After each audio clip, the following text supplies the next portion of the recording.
ये कहानी है इतिहास की सबसे खूबसूरत स्त्री की, जिसकी सुंदरता ही उसके लिए अभिशाप बन गई।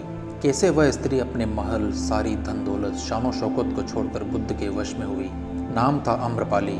इससे पहले कि आप इस कहानी में खो जाएं, चैनल को सब्सक्राइब जरूर कर लें।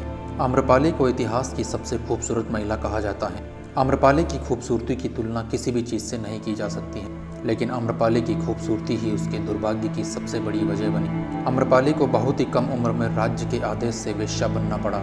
वह शायद इतिहास की इकलौती ऐसी महिला थी जिसे ऐसी बदनसीबी झेलनी पड़ी। आज से करीब 2500 वर्ष पूर्व लिच्छवी गणराज्य की राजधानी वैशाली में एक गरीब दंपति को आम के पेड़ के नीचे एक लड़की मिली थी। आम के पेड़ के नीचे उसके मिलने की वजह से ही उसका नाम आम्रपाली रखा गया। आम्रपाली अपने समय की सबसे खूबसूरत महिला थी। पाली ग्रंथों में उसके सौंदर्य का विवरण मिलता है। आम्रपाली इतनी खूबसूरत थी कि नगर का हर पुरुष उससे विवाह करने के लिए लालायित था। उसकी आंखें बड़ी बड़ी और शरीर बहुत ही आकर्षक था। उसकी एक झलक पाने के लिए सुदूर देशों के अनेक राजकुमार उसके महल के चारों ओर डेरा डाले रहते थे। आम्रपाली को जब कोई एक बार देख लेता तो वह उससे नजरें नहीं हटा पाता था। इतना ही नहीं, आम्रपाली में लोगों की दीवानगी इस हद तक थी कि वह उसको पाने के लिए किसी भी हद तक जा सकते थे। राजा से लेकर व्यापारी, हर कोई आम्रपाली को पाने के लिए बेताब थे। आम्रपाली के लिए शादी के प्रस्तावों के ढेर लग गए। इतने सारे विवाह प्रस्तावों की वजह से आम्रपाली के माता पिता बड़ी दुविधा में पड़ गए। आम्रपाली के लिए उसके माता पिता किसी एक को चुनते तो पूरे नगर में सभी पुरुष उसका विरोध करते और डर भी था कि कहीं नगर में अशांति न फैल जाए। आम्रपाली की सुंदरता और विवाह से संबंधित समस्या का समाधान करने के लिए वैशाली में एक बहुत बड़ी सभा का आयोजन किया गया। इस सभा में हजारों की संख्या में युवाओं ने भाग लिया जो आम्रपाली से विवाह करना चाहते थे। इतनी बड़ी मात्रा में एक साथ युवाओं को देखकर वैशाली गणतंत्र की सभा में यह निर्णय लिया गया कि आज से आम्रपाली किसी एक की न होकर संपूर्ण वैशाली नगर की नगर वधू घोषित की जाती है, यानी कि एक वेश्या। इस तरह का निर्णय आम्रपाली को आजीवन नगर वधू और उसके पश्चात राज दरबार की नर्तकी बनाकर छोड़ दिया। इतने ही नहीं, आम्रपाली के लिए एक बहुत बड़े और खूबसूरत महल की व्यवस्था की गई, जिसमें उसकी सेवा करने के लिए दासियों को भी लगाया गया। आम्रपाली के महल में सभी सुख सुविधाएं थी, लेकिन उसके ऊपर लगा सबसे बड़ा कलंक अमिट था। आम्रपाली को नगर वधू बनाने से वैशाली के लोग तो खुश हुए, लेकिन इस तरह से आम्रपाली अपनी ही खूबसूरती का शिकार बन गई। नगर वधू बनने के बाद हर व्यक्ति उसका भोग करने के लिए स्वतंत्र था। वह वैशाली के राजा, राजकुमारों, सबसे धनी और शक्तिशाली व्यक्तियों का मनोरंजन करती थी। आम्रपाली के पास इतनी अधिक मात्रा में धन दौलत थी कि राजा, महाराजा और बड़े बड़े व्यापारी भी उससे उधार लेते थे। जब मगध के राजा बिंबिसार को आम्रपाली के बारे में पता लगा तो वो उससे मिलना चाहता था, लेकिन मगध के राजा बिंबिसार के वैशाली के साथ हमेशा ही शत्रुतापूर्ण रिश्ते रहे थे। ऐसे में आम्रपाली से मिलने जाने के लिए उन्हें दूसरा वेश धारण करना पड़ा ताकि उन्हें कोई पहचान नहीं सके। बिंबिसार खुद एक संगीतकार था। जब वह आम्रपाली से मिले तो दोनों एक दूसरे के प्यार में पड़ गए। आम्रपाली बिंबिसार के बच्चे की माँ भी बनी। उसका ये बेटा आगे चलकर एक बौद्ध भिक्षु बन गया। एक बार जब बिंबिसार ने वैशाली पर आक्रमण किया तो उसने आम्रपाली के महल में शरण ली थी। उसी दौरान आम्रपाली को बिंबिसार की असली पहचान पता चल गई। आम्रपाली ने बिंबिसार से युद्ध रोकने के लिए कहा और बिंबिसार ने आम्रपाली की बात मान ली। बिंबिसार ने आम्रपाली को मगध की महारानी बनने का प्रस्ताव भी दिया, लेकिन आम्रपाली ने इस प्रस्ताव को अस्वीकार कर दिया क्योंकि वैशाली और मगध शत्रु थे। अगर आम्रपाली ने बिंबिसार के प्रस्ताव को स्वीकार कर लिया होता तो शायद भयंकर युद्ध छिड़ जाता और हजारों लोग मारे जाते। बिंबिसार का पुत्र अजातशत्रु भी आम्रपाली पर मोहित हो गया था। आम्रपाली भी उससे प्रेम करने लगी थी, लेकिन जब वैशाली के लोगों को पता चला तो उन्होंने आम्रपाली को जेल में डाल दिया। अजातशत्रु इस बात से इतना क्रोधित हो गया कि उसने वैशाली पर कहर बरपा दिया।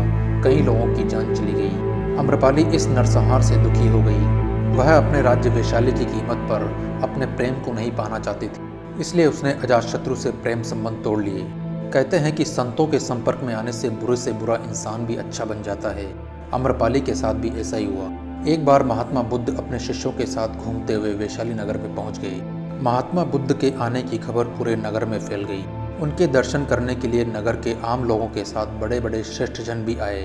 हर किसी की इच्छा थी कि बुद्ध उनका निमंत्रण स्वीकार करे और घर पे भोजन करने के लिए पधारें। जब महात्मा बुद्ध के आने की खबर का आम्रपाली को पता चला तो वह 16 श्रृंगार करके अपनी 500 दासियों के साथ महात्मा बुद्ध के पास पहुंची। ऐसा कहा जाता है कि आम्रपाली महात्मा बुद्ध के पास पहुंची तो बुद्ध ने अपने शिष्यों को आंख बंद करने के लिए कह दिया था, क्योंकि बुद्ध जानते थे कि उनके शिष्य अभी भी पूरी तरह से खुद को नहीं जान पाए हैं, जिनके अंदर अभी भी मोह और काम वासना जीवित, वो आम्रपाली को देखकर विचलित हो सकते हैं। आम्रपाली ने दर्शन के पश्चात बुद्ध को अपने घर पर भोजन के लिए आमंत्रित किया।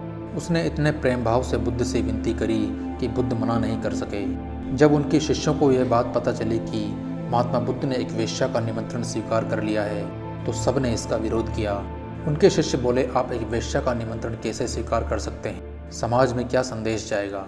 लोग सोचेंगे महात्मा बुद्ध उस वेश्या के घर किस कारण से गए थे, तरह तरह की बातें करेंगे। आपके चरित्र के ऊपर तरह तरह की कहानियां बनाकर उसे प्रचारित करें। महात्मा बुद्ध ने बड़ी सरलता से अपने शिष्यों से कहा, मैंने तो उसकी प्रेम भावना देखी है। उसने जिस भावना से मुझे बुलाया है वह एकदम पवित्र और निश्चल थी। वह मुझसे मिलने एक वेश्या बनकर नहीं बल्कि भक्त बनकर आई थी। फिर भला मैं कैसे उसका निमंत्रण अस्वीकार कर देता, फिर चाहे वो वेश्या हो या सन्यासी। दोपहर होते ही बुद्ध आम्रपाली के घर पर भोजन के लिए पहुंचे। वह पहले से ही भोजन की सारी व्यवस्था करके महात्मा बुद्ध के आने का इंतजार कर रही थी। मन में यह विचार भी आ रहा था कि बुद्ध अपनी बात से मुकर ना जाएं। इतने बड़े सन्यासी भला क्यों एक वेश्या के घर पर आकर भोजन करेंगे? परंतु जैसे ही आम्रपाली ने बुद्ध को अपने घर की तरफ आते देखा तो उसकी खुशी का ठिकाना नहीं रहा। वह दौड़कर दरवाजे पर गई और उनका स्वागत किया, उन्हें सम्मानपूर्वक बिठाया और अपने हाथों से भोजन परोसा। जब बुद्ध के शिष्यों ने यह देखा, एक वेश्या जिसके कदमों में खुद बिंबिसार से लेकर अजातशत्रु जैसे सम्राट थे, पूरी वैशाली जिसकी एक झलक पाने के लिए तरसती थी, उसे एक सन्यासी के लिए ऐसा व्यवहार करते देख बुद्ध के शिष्यों के मन में अपने गुरु के लिए सम्मान और भी बढ़ गया। महात्मा बुद्ध जिस शांति और एकाग्रता से भोजन कर रहे थे, उसे देखकर आम्रपाली बहुत प्रभावित हुई। उसके महल में महात्मा बुद्ध के आने से जो पॉजिटिव एनर्जी, शांति व आकर्षण फैला था, वह उसे अंदर से महसूस कर पा रही थी। साथ ही महात्मा बुद्ध के तेज व आभा मंडल से अति सुंदरी आम्रपाली भी प्रभावित हुए बिना नहीं रह सकी। उसके अंदर एक चेतना जागी और महसूस किया कि असली शांति और आनंद तो बुद्ध के चरणों में। पल भर में ही उसे महल, धन दौलत, बाग बगीचे, दास दासियां, सारी शान शौकत सब व्यर्थ लगने लगी। इसलिए उसने मन ही मन बौद्ध भिक्षुणी बन जाने का निश्चय कर लिया। जब महात्मा बुद्ध भोजन करके उठे तो उसने बुद्ध से विनती की, मैं अपने महल, बाग बगीचे, सारी धन दौलत, भोजन की दक्षिणा स्वरूप बौद्ध मठों को दान में देना चाहती हूँ। साथ ही उसने बुद्ध से विनती करी कि वह उसे अपनी शिष्या समझकर बौद्ध भिक्षुणी बनाने की कृपा करे। बुद्ध ने आम्रपाली की आंखों में ध्यान से देखा और उसे अपनी शिष्या बना लिया। इस घटना के बाद बुद्ध ने स्त्रियों को बौद्ध संघ में प्रवेश की अनुमति दी। इससे पहले कोई भी स्त्री बौद्ध भिक्षुणी नहीं बन सकती थी। आम्रपाली इसके बाद सामान्य बौद्ध भिक्षुणी बन गई और वैशाली के हित में उसने अनेक कार्य किए। उसने पूरी उम्र अपना मुंडन करवाकर हाथ में भिक्षा पात्र लेकर सामान्य भिक्षुणी का जीवन व्यतीत किया। दोस्तों, आज आपसे एक बात कहना चाहूँगा, आप आज के सेक्स वर्कर्स की तुलना उस समय की वेश्याओं से ना करें। आज ऐसे काम करने वाली स्त्रियों को जिस हीन भावना से देखा जाता है, ऐसा उस समय पर नहीं था। मैं यह भी नहीं कह रहा हूँ कि उस समय पर उन्हें सम्मान की दृष्टि से देखा जाता था, लेकिन यह उस समय नगर की सुंदर स्त्रियों के लिए बहुत आकर्षक व्यापार हुआ करता था। पैसा और ताकत पाने का एक तरीका हुआ करता था। नगर में वेश्यावृत्ति का स्थान बहुत से राजा, राजकुमारों व उन अमीर व्यापारियों के लिए जो दूसरे राज्यों से यहाँ पर व्यापार करने आते थे, उनके लिए मनोरंजन की जगह हुआ करती थी, क्योंकि अमीर लोग इन सुंदर स्त्रियों को मुंह मांगी कीमत दिया करते थे, जिससे ये इतनी अमीर हुआ करती थी कि राजाओं को भी युद्ध के समय पैसा उधार देती थी। बहुत से राजा, राजकुमार, व्यापारी व मंत्रीगण इन सुंदर स्त्रियों के गुलाम हुआ करते थे। इसलिए राज्य के महत्वपूर्ण निर्णयों में भी इन वेश्याओं का हस्तक्षेप हुआ करता था। इसलिए मैं चाहता हूँ कि आप इस कहानी को उस समय के हालातों के दृष्टिकोण से समझें। तो दोस्तों, कैसी लगी ये कहानी कमेंट करके ज़रूर बताना। ऐसी ही अनमोल कहानियों से अपने जीवन को आध्यात्म की तरफ मोड़ने के लिए वीडियो को लाइक करके चैनल को सब्सक्राइब करें।